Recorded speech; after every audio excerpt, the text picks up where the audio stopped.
Today we have a lovely sister who's going to shed light on her story. Can you please introduce yourself, your name, your age, and where you're from, sister? My name's Amanda. I'm 30 and I'm originally from Harrisburg. Nice to meet you, Amanda. You too. Thank you. How long have you been in Kensington? I would say about 4 years. 4 years? Yeah. That's a long time. What Yeah. what brought you down to Kensington? Um, I originally lived in the Northeast and I was in treatment because I had a drug problem before. But I was hanging out with somebody and they introduced me to dope, and then I started getting it down here in Kensington. Okay. So tell us about your first drug experience. What was it? My first drug experience was probably started smoking weed first, and then I started drinking. Then I started taking pills. I had my first kid when I was 17, so I was given. When you have a baby, they give you painkillers. So I started taking pain pills around 17. And I didn't start doing heroin until I was in my 20s. It was originally regular heroin, and then out here it's like trank and it's a whole bunch of different stuff. Exactly. Now with yours, do you snort, smoke, or shoot it? I started out snorting it, and then I went to shooting it, and then I went to smoking it. So I've done all of it. So currently, tell us what drugs are you using out here currently? Currently right now I only do dope. I used to do speedballs. I used to do dope and powder. And then I smoked hard for a little bit. And then I was arrested and I came back out. And then I only picked back up the dope. I didn't pick up the other stuff. Yeah, tell us about your current situation. What is it? Fortunately, like I have a place to stay, and life's bad, but it could be worse. There's people out here that don't have places to stay and stuff like that. But I do still use, and I do still have a drug problem, but I'm not like stuck out here like physically like homeless. But I spend almost all my time out here, like willingly.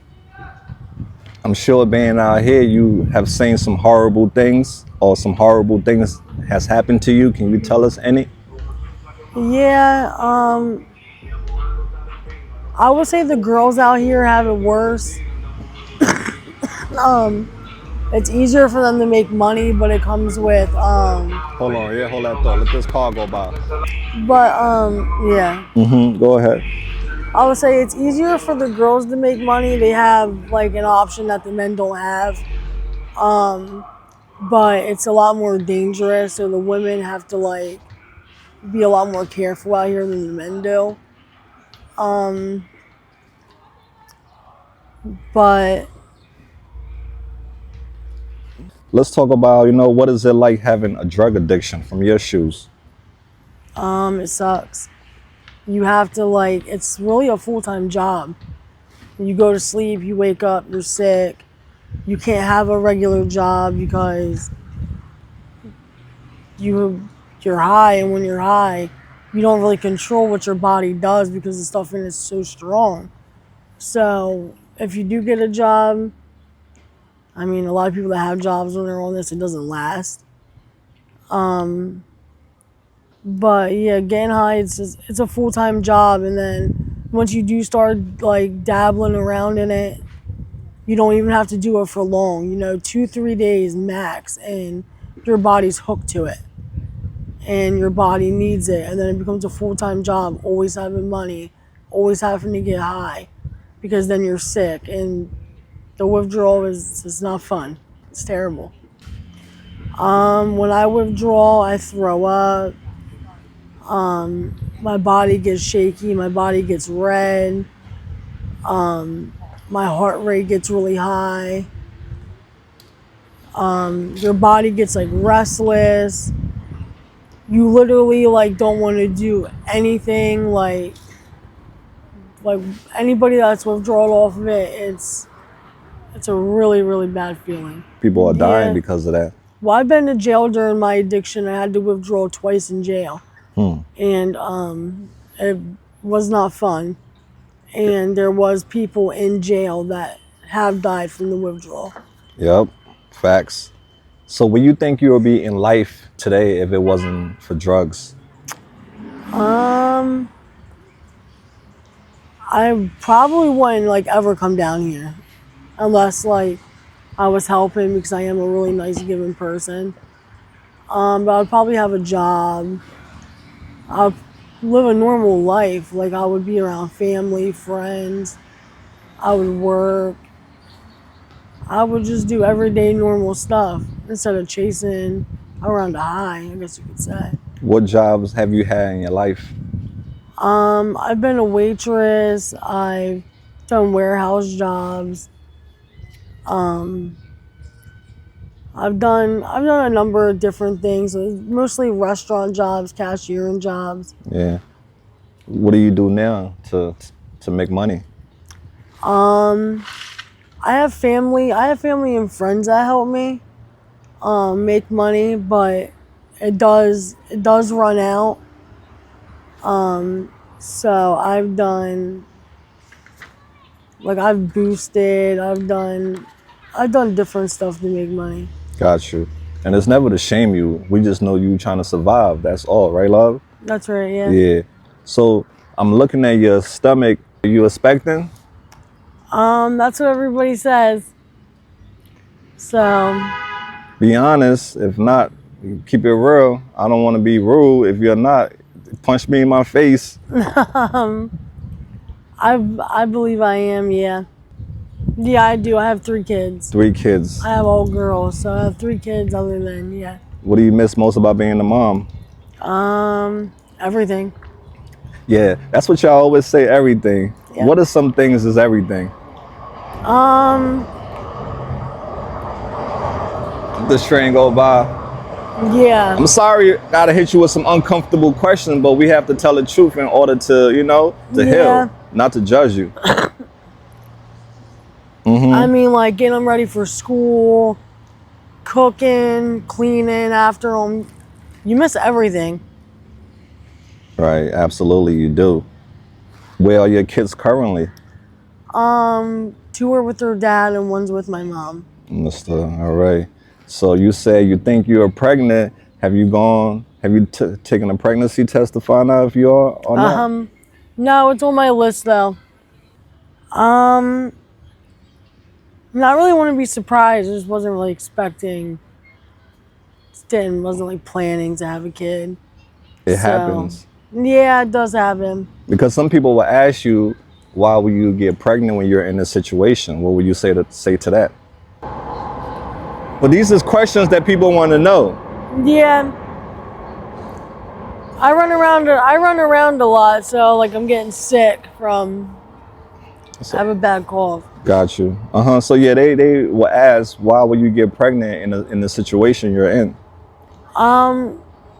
Well, it's not something that's like planned. It's not like you did it on purpose. So of course, like I would have to take like the proper steps. And I don't judge anybody. Everybody's different. You know what I mean? But I mean, if I am pregnant, everything I believe does happen for a reason. Because that would probably be the biggest thing that would make me get clean. Yeah, you should take a pregnancy test so that way you can stop using drugs. Yeah, I have appointments set up, so. Got you. Is your baby going to get taken away from you, and that causes a lot of women to go deeper into their addiction. Exactly, when their child get taken. When you look at yourself in the mirror, what do you see? I mean, I see myself. I still love myself. I just see somebody that got wrapped up in the wrong stuff, for real. Sometimes you think you have the strength to just walk away, and people that aren't in it, think like, oh, well, it's a choice. You choose to get high. You can put it down anytime, but addiction it's a lot more than that. You know what I mean? So yeah, now what's on your plate? Um, well, I've only been back out here for a short time, and it's about to start getting cold outside. I have a lot like building up in my life, so I'm actually really considering going back to rehab and going to a recovery house. And where I mess up is whenever I finish something, I always come back down to Kensington. And I mean, I honestly think that's my number one problem is drugs are everywhere, but you know what I mean? Like, if you really want to change, you got to really change people, places, and things. Facts. And I feel like that's my biggest problem is being sober, is I need to change everything, not just not using drugs. Tell us a little bit about your childhood. What was it like? My childhood, I have 5 siblings. Well, I have 4. I'm 5. But me and my one sister, we lived with my dad together. I have another sister and a brother. They lived with my mom.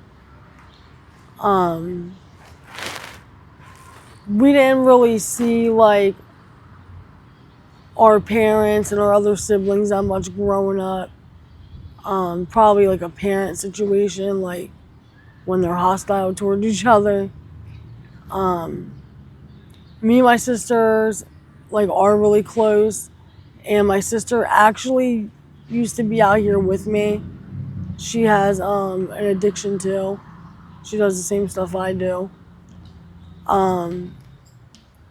My parents have had drug problems. My parents have had alcohol problems. Really, my entire family's almost like that.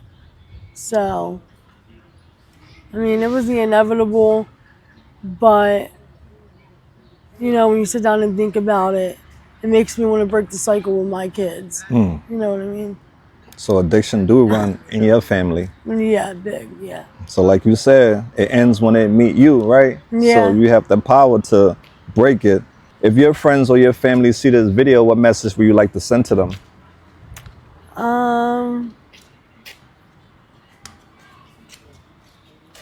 I don't know. Okay, all right. Well, we keep it pushing.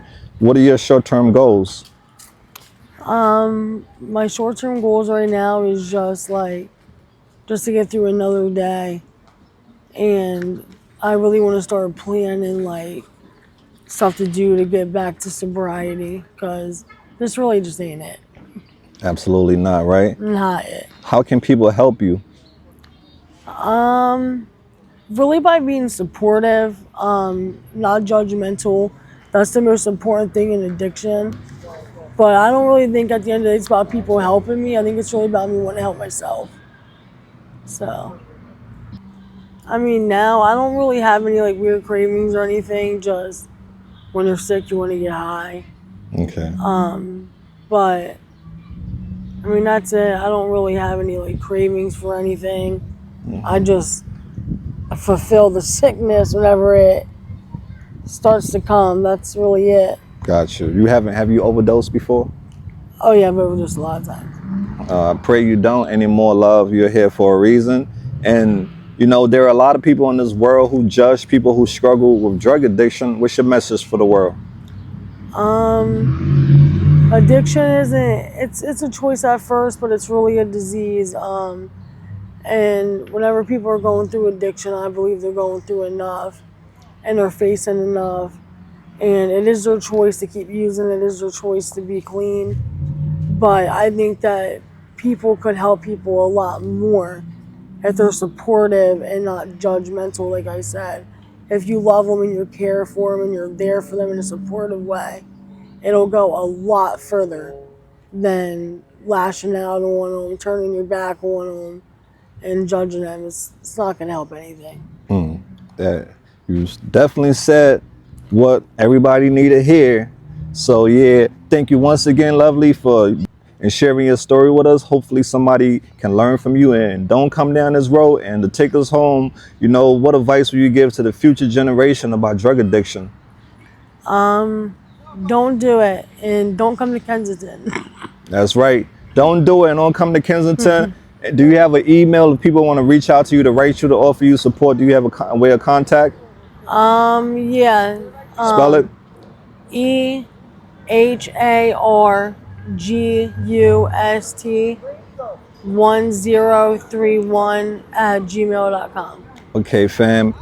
Let's give our sister all the support we can give her. You can see it took a lot to get that off her plate. A lot of people don't want to do that, but she, you know, taking one for the team. So let's keep rooting for her. Sister, you know, you can make it out of here. Be known for your sobriety, not your addiction. And remember, recovery is hard, but regret is harder. All right, love? Right. And where you're not changing, you're choosing. All right, love? All right. So don't be bitter, be better, and we out there. Anything else you would like to add before we take flight? Nope, that's it. All right, y'all. Peace out.